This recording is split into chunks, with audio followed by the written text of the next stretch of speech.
J'ai fait un parcours universitaire un petit peu bizarre. Peut-être que tu le sais pas, mais je suis allé 2 ans à la fac, dans une fac de sport, donc en STAPS, et ça c'était à l'université de Rennes, en Bretagne. Alors déjà, pourquoi est-ce que j'ai choisi cette filière-là? Tout simplement, en fait, à la fin de mon bac, du coup, j'avais 2 choix possibles. C'était soit la fac d'histoire, ou bien la fac de sport, STAPS. Alors on me demande pas pourquoi j'avais ces 2 choix, et au début, franchement, je tendais vraiment vers la fac d'histoire. Qu'est-ce que j'aurais fait avec des diplômes en histoire? Je sais pas, à part devenir prof d'histoire, aucune idée. Finalement, je me dis que j'aimerais bien faire un métier dans le sport, mais à l'époque, je sais pas du tout encore quoi faire. Du coup, j'opte pour la filière STAPS et je me dis que au fur et à mesure, il y aura plein d'opportunités sans doute et je découvrirai des métiers. Parce que c'est vrai que c'est une filière qui est très cool et très ouverte parce que tu peux faire beaucoup de métiers dans le sport à partir de ce cursus. Et si je choisis la fac de Rennes, c'est pour pouvoir du coup bouger, c'est pour avoir mon propre appartement et pour devenir un peu plus indépendant, un peu plus autonome. Quand tu arrives en première année de STAPS, donc en L1, on te demande de choisir une spécialité sportive. Et donc c'est un sport que tu vas pratiquer dans ta semaine, mais tu auras aussi des cours théoriques dessus.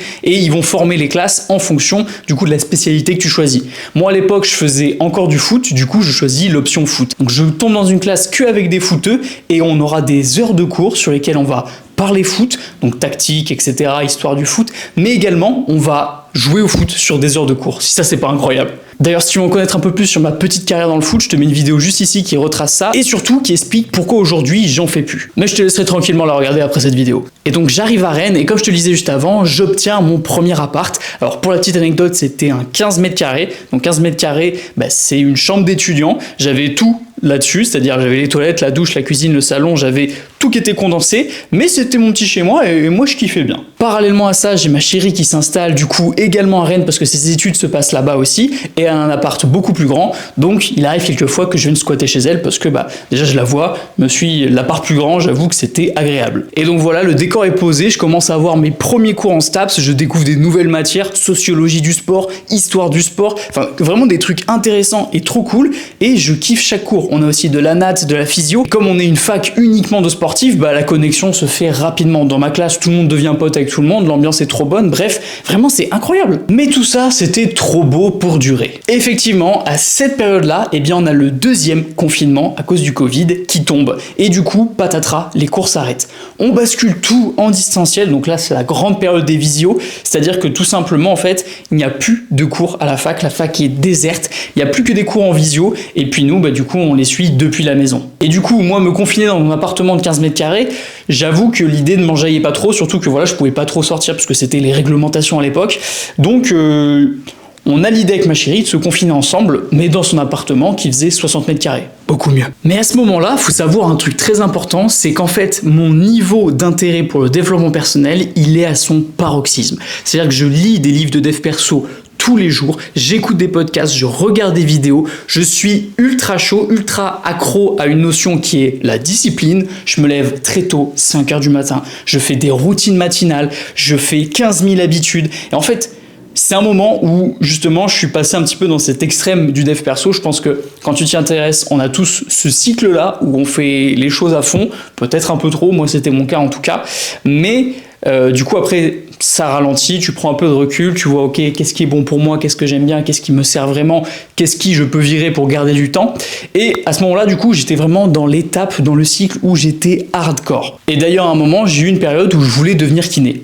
Je sais pas pourquoi. Je sais pas, le métier m'avait plu, sans doute le salaire aussi. Mais je me disais, tiens, je ferais bien kiné, etc. Mais après, le projet est vite passé quand j'ai vu le nombre d'années d'études qu'il fallait faire. Donc à ce moment-là, on est toujours confiné. La cohabitation avec ma chérie se passe super bien. Donc voilà, c'est une épreuve de valider encore. Et actuellement, du coup, je sais pas encore qu'est-ce que je vais faire après. Je me dis que ça va, c'est ma première année de fac. J'ai le temps de voir venir. Et puis, en fait, il faut que je reste un petit peu attentif à ce qui me plairait, ce qui me plairait pas. Donc les mois passent, on alterne ensuite entre du semi-présentiel et du semi-distanciel, parce qu'il faut savoir que comme tu es en STAPS, tu as beaucoup d'heures de sport, tu peux pas faire du sport en visio, donc c'était un peu complexe pour notre filière.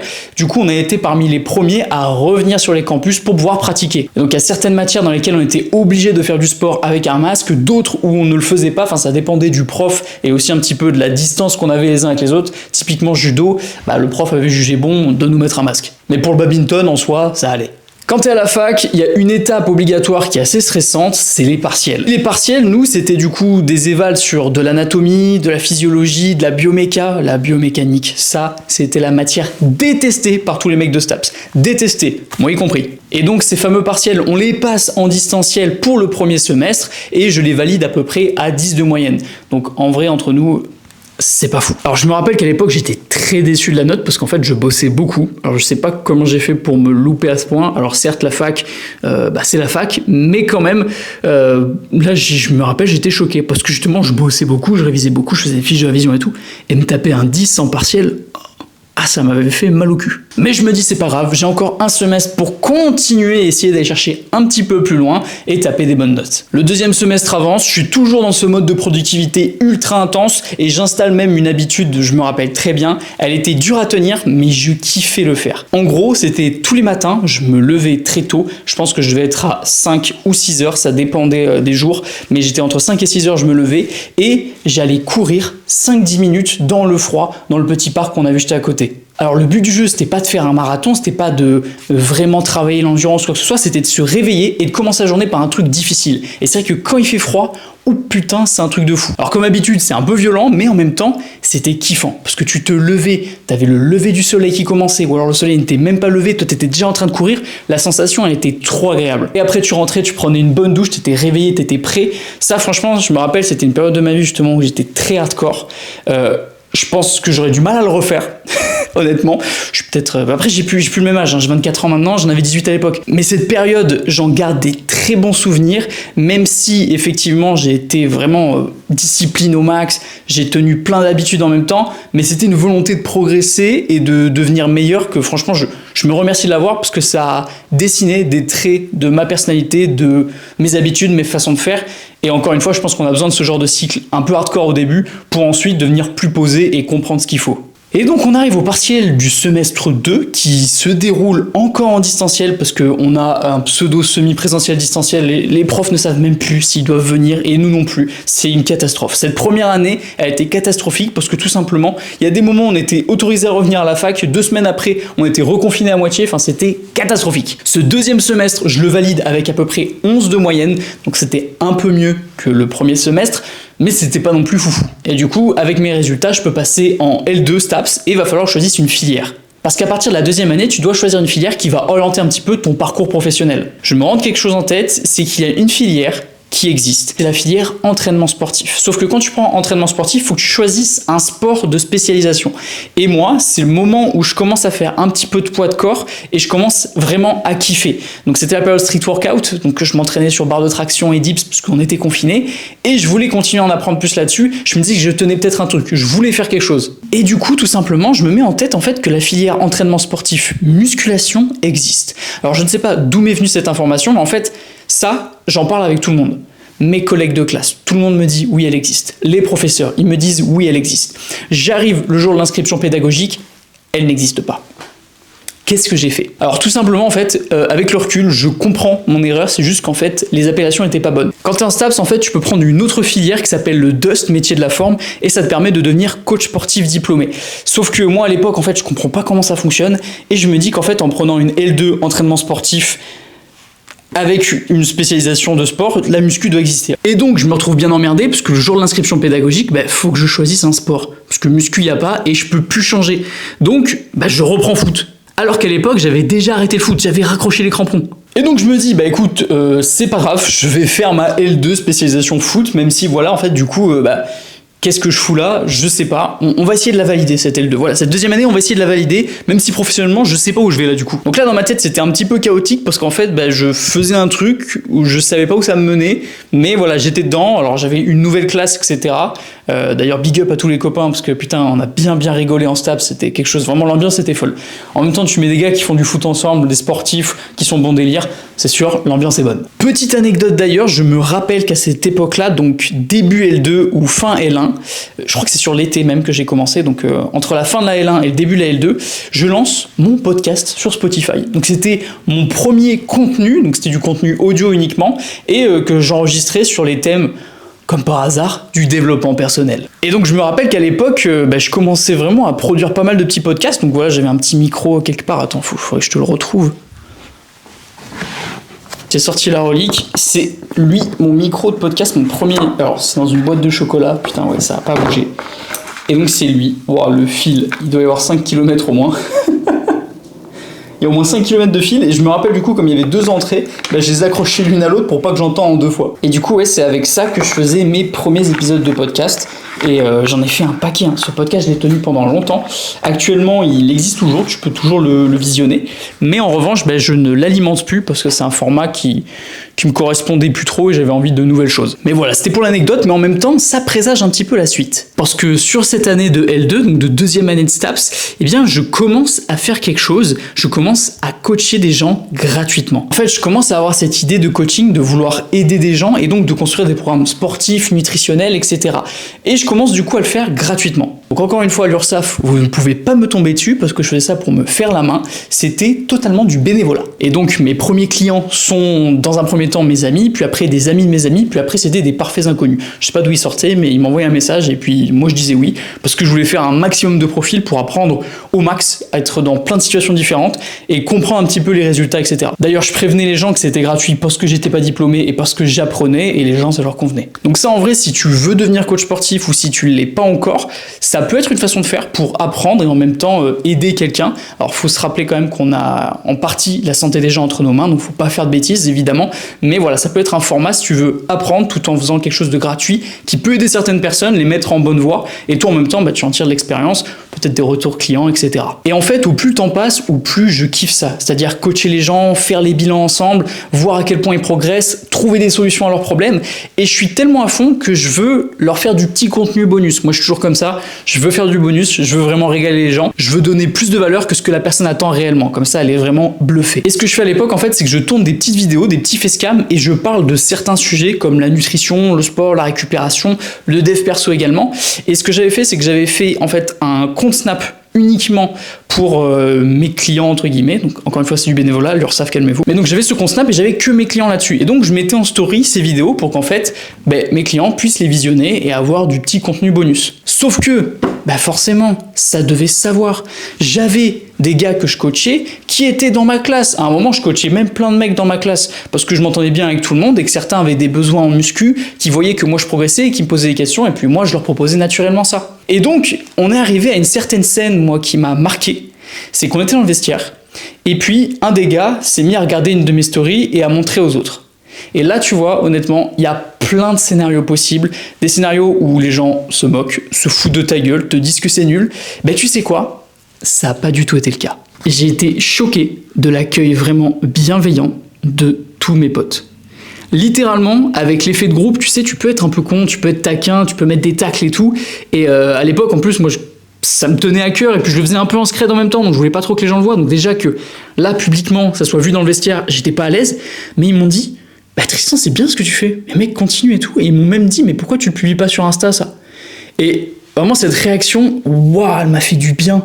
Elle me fait du bien parce que vraiment, l'inverse, je pense, sur le coup, j'aurais pas très bien digéré. Et donc, face à ce soutien, j'étais vraiment, en fait, trop content et j'ai capté un truc, c'est qu'en fait, quand t'es toi-même et que tu fais des trucs qui te plaisent, tu vas rencontrer des gens, mais comme tu fais ces choses, en fait, ces gens-là, ils te connaissent à travers ça également. Ils disent, oui, Tristan, c'est ce mec qui fait des vidéos.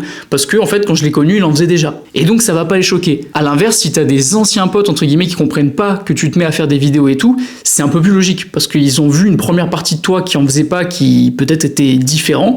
Et là, en fait, tu grandis, tu évolues tout simplement. Si tu commences à faire d'autres choses, à penser d'autres manières, c'est là où les gens peuvent se dire, c'est bizarre ce que tu fais. Et donc, j'étais vraiment soulagé de ça. Et même, j'ai pris ce conseil au pied de la lettre, c'est-à-dire que toutes les vidéos que j'avais filmées pour mettre en story Snap, je les avais enregistrées.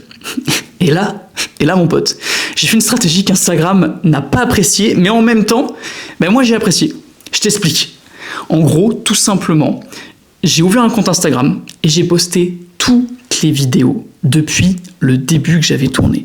Donc le premier jour, j'ai fait que publier, clac, publier, clac, publier, clac, j'ai fait bugger Instagram. Tout simplement, en fait, je crois qu'en 3 jours, je prends 1000 abonnés. En même temps, j'avais peut-être lâché, sans déconner, 40 vidéos en l'espace de 3 jours. Donc 40 vidéos en l'espace de 3 jours, c'est monstrueux. Donc Instagram n'a pas compris. Je recevais des messages, je recevais des abonnements, des likes, des commentaires. Les gens en plus, ils kiffaient. Alors qu'en vrai, avec du recul, après c'était plusieurs années en arrière, et puis je pense que les stats standings des personnes, voilà, ils avaient des standings différents, plus bas, c'est-à-dire que tu faisais un facecam, tu parlais d'un truc avec énergie, bah, les gens aimaient bien. Et c'était des conseils, c'était vraiment assez bateau, on va pas se le cacher, mais les gens ont kiffé. Et donc très rapidement, en fait, je bouffe 1000 abonnés. Et je suis en mode, mais en fait, je vais faire péter Instagram. En fait, c'est bon, c'est fait, le jeu est fait. Donc moi, pendant que je publiais comme ça, je continuais à en tourner en même temps. Je dis, ah putain, bah ok, je prenais, je me rappelle tous les objets que j'avais en termes de nutrition, donc compléments alimentaires et tout, et je faisais des vidéos là-dessus. Je faisais des vidéos nutrition, j'expliquais un complément, je faisais tout. Et là, en fait, j'étais en mode, ok, je ne vais pas m'arrêter jusqu'à tout péter niveau score. Mais Instagram m'a arrêté avant. Tout simplement, ils ont suspecté que mon compte était un robot, en fait, parce qu'il y avait trop d'interactions. Ouais, je peux dire ça, moi, j'ai tellement percé que Instagram a cru que j'étais un robot. Sauf que le problème, c'est que du coup, en fait, ils ont bloqué mon compte pendant, je crois, 1 à 2 semaines, je me rappelle plus. Et donc, ma courbe de croissance qui était comme ça, elle a fait... Et après, les vidéos avaient du moins de facilité à remonter et en même temps je calmais volume parce que je voulais pas me refaire bloquer mon compte. Mais donc c'est comme ça en quelque sorte que j'ai commencé la création de contenu avec cette stratégie que je pense aucun gars ne te dira en termes de création de contenu. Poster 40 vidéos en l'espace de 3 jours dès que tu viens d'ouvrir un compte. Alors je te dis pas qu'aujourd'hui si je refais la même chose ça fonctionnerait, je te dis pas non plus que si tu le faisais ça fonctionnerait également, mais voilà, c'était l'anecdote et puis au fur et à mesure j'ai continué à construire une petite communauté en créant des vidéos et aujourd'hui bah voilà, on est une petite commu, ça fait plaisir. Et donc voilà un petit peu le contexte, je commence la création de contenu sérieusement, c'est-à-dire que ça me plaît, je le fais, j'apprends un petit peu le montage, tout ça. En même temps, j'ai toujours mon podcast que je tiens, mes potes me soutiennent, trop bien, vraiment incroyable, on a des discussions à propos de ça, ils sont vraiment intéressés par ce que je fais, certains même ont envie de commencer avec moi, donc on fait des créations de vidéos ensemble, une petite dédicace à Corentin notamment. En même temps, je coach des gens et j'apprends, enfin je veux dire, le truc est fou. Et d'ailleurs, petite anecdote, c'est que tu te rappelles au premier confinement, je me suis confiné avec ma chérie. Je me suis jamais déconfiné. C'est-à-dire que mon appartement, après, je l'ai lâché et on a décidé d'aménager ensemble. Donc en même temps, du coup, d'un point de vue contexte, je vivais avec ma chérie. Sauf que sur ce tableau qui est très très beau, il y a un truc qui est un peu moins cool, c'est en fait mon intérêt pour la filière dans laquelle je suis et pour le cursus. En fait, la fac de STAPS, c'est un environnement qui est cool parce qu'en fait, tu rassembles des sportifs ensemble, les matières sont sympas, mais il y a des trucs, à mon sens, là c'est une critique perso, qui sont beaucoup trop théoriques. C'est-à-dire qu'on s'est fait assassiner le crâne avec des cours magistraux de 4 heures sur le système cardiovasculaire, mais attention, on ne t'explique pas en quoi le système cardiovasculaire a un impact sur la santé, la performance ou la perte de poids, la prise de muscle, quoi que ce soit. Non, on ne te parle pas de ça. On te dit juste un petit peu l'anatomie aorte par aorte du cœur. Donc c'est-à-dire que tu avais 4 heures de CM où on te donnait des noms qui ne te serviront jamais en tant que professionnel de santé, jamais en tant que coach sportif, mais voilà, juste en fait on avait l'impression de certains moments que la filière STAPS complexait parce que c'était pas une science et du coup il nous faisait apprendre plein de choses pour faire un peu comme les autres filières. Sauf que ça on l'avait dans pas mal de matières et waouh, je t'avoue qu'à la fin il y avait beaucoup de cours magistraux auxquels j'allais plus. Voilà, j'avoue. Parce que ça devenait juste long, chiant, et on apprenait des trucs qui ne serviraient à rien. Alors au contraire, il y avait des matières que je surkiffais. Je me rappelle d'une notamment, c'était prévention des blessures. Là, on a vu toutes les blessures qui arrivent, notamment au footeux, vu qu'on était dans la spécialité. Mais moi, j'ai trouvé ça hyper intéressant, parce qu'on parlait ensuite de la réathlétisation, la rééducation. C'était vraiment trop bien. Et celle-là, de matière, je kiffais. Et moi, quand je kiffe quelque chose, crois-moi, je participe à fond, je pose des questions. Et j'étais cet élève chiant, qui participait tout le temps, qui levait la main tout le temps, qui posait des questions pour mieux comprendre, qui posait d'autres problématiques au prof. Le prof, je crois qu'il en avait même un peu marre de moi à la fin. Sauf que du coup, je vais sans doute pas pouvoir valider mon année avec le peu de bonnes notes que j'ai, parce que comme il y a certaines matières qui me plaisent, je me mets à fond dedans, comme il y en a d'autres qui me plaisent pas, je me mets pas à fond dedans. Et en plus, comme à côté, je fais des vidéos et du coaching bénévolement, il y a du temps, en fait, je préfère le passer sur des trucs qui me font plaisir, sur lesquels j'ai l'impression de progresser, d'apprendre de nouvelles choses, plutôt que, en fait, tout simplement, apprendre, encore une fois, la cartographie du cœur, aorte par aorte. Et donc, tout simplement, je fais quelque chose que j'ai jamais fait de ma vie, je fais du décrochage scolaire. C'est-à-dire que je te disais déjà que j'allais plus à certains CM, mais là, en fait, je sais que je ne validerai pas ma 2e année et j'ai intériorisé le truc. Et je me rappelle que beaucoup de copains de la classe me disaient « Mais Tristan, mec, t'es hyper motivé, je veux dire, tu poses plein de questions, plein de trucs, pourquoi toi, en fait, tu vas arrêter ?» Enfin, ils me disaient « C'est pas logique, toi t'es trop motivé, t'aimes apprendre des trucs, pourquoi t'arrêtes ?» Et en fait, c'était juste que la filière me correspondait plus. Alors encore une fois, c'est perso. Et en même temps, je m'étais renseigné sur autre chose qui était le BPGEPS. Le BPGEPS, qu'est-ce que c'est? C'est le diplôme pour devenir coach sportif en France, mais avec un format alternance et cours. Donc ça veut dire que tu passes la moitié de la semaine en entreprise, la moitié de la semaine à l'école. Et donc je m'étais informé et je savais que j'allais faire ça après ce cursus scolaire. Donc tout simplement, je lâche la L2, je me présente quand même aux examens parce que je suis obligé, parce que j'avais la bourse scolaire à l'époque, donc j'avais besoin pour pas perdre ma bourse, pour pas avoir à rembourser tout ce qu'ils m'avaient donné. Et du coup, on arrive en fin de L2 STAPS et j'en viens du coup à terminer ce chapitre-là. D'ailleurs, pendant un petit temps, je vais bosser en restauration, histoire voilà, de faire quelques sous, etc. et de préparer du coup mon entrée à la formation du BPGEPS. D'ailleurs, si tu veux en savoir un petit peu plus sur comment s'est passée cette formation, j'ai également fait une vidéo YouTube là-dessus, je te la mets juste ici, mais également, je te la mettrai en fin de vidéo. Et donc, c'est comme ça que s'achève un petit peu mon parcours universitaire. 2 années de STAPS qui ont été un peu chaotiques, parce qu'entre la première, on a été en distanciel pendant 75% du temps, la deuxième où j'ai décroché et j'ai fait en fait un décrochage scolaire, c'était la première fois. Et crois-moi, c'était hyper inconfortable parce que j'ai toujours été un élève hyper assidu qui aimait bosser et tout et j'avais peur des mauvaises notes. Là, se taper des mauvaises notes, j'en avais plus rien à faire, c'était bizarre comme sensation. En même temps, j'avais peur de prendre la mauvaise décision et pourtant aujourd'hui, écoute, j'en tire des choses quand même de ces 2 années de STAPS. J'ai appris plein de trucs quand même, mine de rien. Voilà, on a quand même eu des matières qui m'ont été utiles. J'utilise encore certains cours pour certains cas que j'ai avec mes clients. Et puis ensuite, ça m'a bien préparé pour le BPGEPS, parce que voilà, ça reste sur du sport. Donc, anat physio, j'avais déjà des connaissances solides. Ça m'a également mis dans un contexte où j'ai appris à vivre seul, puis avec ma chérie, et où du coup, j'ai gagné en maturité et en autonomie. J'ai commencé à penser à venir avec du coup ce projet, où j'ai commencé par les podcasts, puis la création de vidéos, puis le coaching. Donc, en fait, tout ça, ça a été permis par ce contexte, par tout ce qui s'est passé. Et c'est pour ça que si jamais je pouvais changer des choses, je pense que je le ferais pas. Parce qu'aujourd'hui, je suis content de ma situation. Et c'est grâce à ce parcours un peu bizarre, avouons-le, que je suis là aujourd'hui. Je te remercie en tout cas d'avoir regardé cette vidéo. Si elle t'a plu, n'hésite pas à lâcher un petit like, un petit commentaire, je te répondrai avec grand plaisir. Je te mets 2 vidéos juste là. Donc tu as celle sur ma carrière de foot, elle est très intéressante, je me suis amusé à tourner des beaux plans en plus, donc franchement va la voir, tu vas te régaler.